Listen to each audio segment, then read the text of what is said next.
Hello viewers, welcome back to another video of Patkai Buzz. This is Jimmy Kanga and today we are joined by Miss Nani Zimik, an inspiring fourth-year student of Margaret Shishak School of Music who has gained notable experiences through performances across Shillong, Delhi, Goa, and many more. She has also competed and won in band, duet, and composition competitions, and composed for small-scale musicals and fundraisers. It is a pleasure to introduce someone whose dedication embodies not just musical talent, but a deeper commitment to the future of music studies. What inspired you to choose music as your field of study, and how did your interest in it begin? Okay. I was involved or like I was interested in music um, as a kid. Growing up, my parents, especially my mom and my dad, he would take me around his maybe wherever he goes to speak, right? So he included me in his ministry, and he would make me sing a song or maybe with my brothers.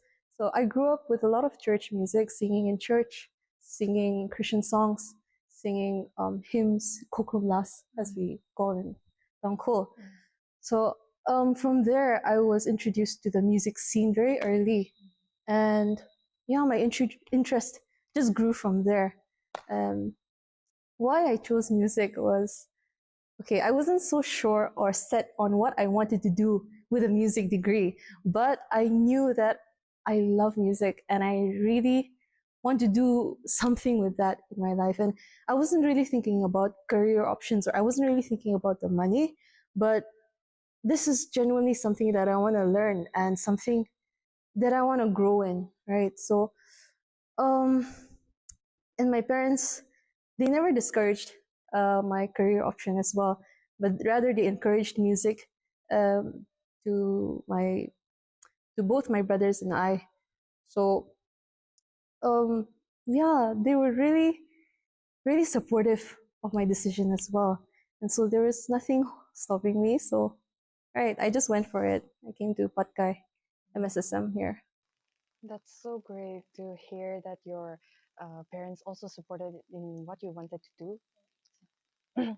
So, what is your primary passion in the field of music, whether it is by playing an instrument or performing, composing, or other areas? Okay, so currently my major is piano performance, but I'm not so interested in that kind of performance.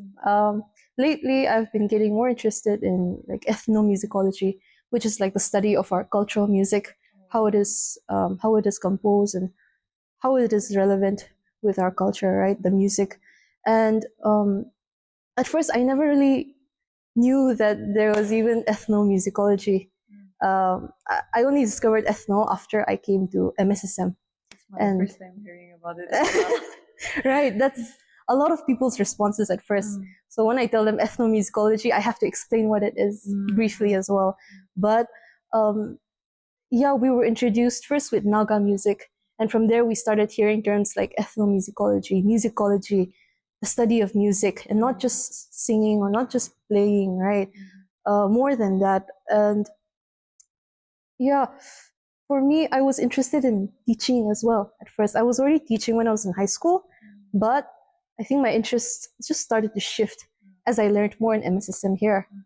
And now my mind is set on ethno, on research right now, currently. Can you tell us about your recent research then? Okay, so I have a personal project that I was doing or I was working on. This summer, I went back to Ukro and I met with a few elders who are well versed with haulas. So haulas is our our traditional songs, our traditional music. How, right? How referring to tangkos, right? And la meaning songs. So haulas, I feel like it does have a distinct style to it, or a distinct um just style to it. And the thing that I realized was that howlas, we have a record of the lyrics, we have the record of the text, the words, but we don't really have proper notations that, or we don't really have that resource right now. And something that I want to make use with my music degree is like, so our staff notation, right?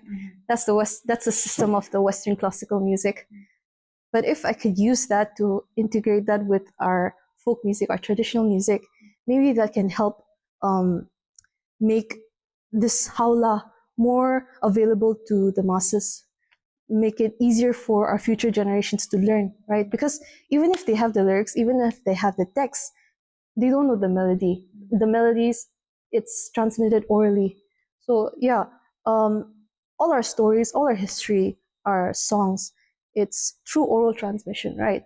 And that is, it's good, but with time, it slowly starts to disappear. And now that more older generations, they're slowly passing away, right? It's getting more and more difficult to find these resources. So my main goal when I went back to Ukhrul this summer was just to get exposed to this, um, I don't know, maybe this experience or learn more about Howlas, because I myself, I'm also not so well learned or so not so knowledgeable about my culture even, or maybe Howlas, but I am slowly learning and getting more interested in it. Um, yeah, so soon I have the recordings now. I have the lyrics now. So I'll be listening back to the recordings and I'll be transcribing them into notations, music notations, so that even music students here, they'll be able to just read and they'll be able to understand how our song, how our melodies work, how our rhythm works, things like something like that. That is my brief explanation. Okay. It's really refreshing to hear young people talk about our traditions. So you have made it very clear about that. So thank you. As a senior, how do you plan to contribute for the betterment of the college as well as the students? Okay. Um, okay, so coming to fourth year, I think there are a few things that I've begun to realize as well. But definitely being a senior and having juniors has made me more, I would say, intentional, more mindful with the way I say things or with the things that I do or how I carry myself, how I hold myself, or the things that I participate in as well, right? I'm careful about these things now more than ever because I know that there are juniors that are constantly observing us as well to learn, maybe unconsciously or consciously. In a way, they look up to us sometimes, right? And so you don't want to be teaching them the wrong thing with the way we live or the things that we say. So um yeah, I think the best way you can help your juniors is just be a good example yourself, be it in your studies, be it in the way that you conduct yourself, the things you say, the things you do. um Try to be mindful, try to be try to be intentional. And another thing that I noticed that I do, I've always tried to involve myself in everything in college, be it um, participating in competitions, events, hosting events, or being in charge of sound or music. I've tried to touch every part of college, and I think maybe in ways like this, you can help influence other people, like inspire other people to maybe I want to try this, maybe I want to try this audio like sound team thing like she does, or like small ways like that. I sound like I'm bragging right now, but no, you get the point, right? um it's just something that I've realized. And another thing that I would want my juniors to remember is um being nice and being kind is different things. Okay, so you would expect your seniors to be kind to you. You would expect them to be nice to you. But I think the best is if they're kind to you. Being nice means just letting you do whatever you want, not saying anything, and just trying to be on good terms with you, people pleasing you, right? But when seniors, they correct you with love, right? Out of care, out of worry, that is kindness. Correcting with love, right? Not letting you just do whatever you want, in a way disciplining you as well. And that's something I want them to keep in mind, whatever stage they're at or whatever age they are. If a senior is trying to help you in some way, maybe let people tend to take it very personally, and sometimes they even call it dragging or something. But simple aspects or simple points about discipline, I think, has to be enforced by seniors, and there's no reason to have a grudge against them for that, right? And we will be kind to you, we will love you, and we are always willing to help. But please don't take it so personally. We don't mean to attack you. It is we're not trying to be nice. We're trying to be kind to you. And yeah, as long as we understand that, have a mutual understanding, have a mutual respect for each other, I think the harmony between juniors and seniors will just grow, and we'll grow together as students, as Christians as well. Mm. Thank you for sharing such insightful thoughts on your journey through music, your experiences among the Nagas, your keen interest in research, and the potential pathways open to those studying music today.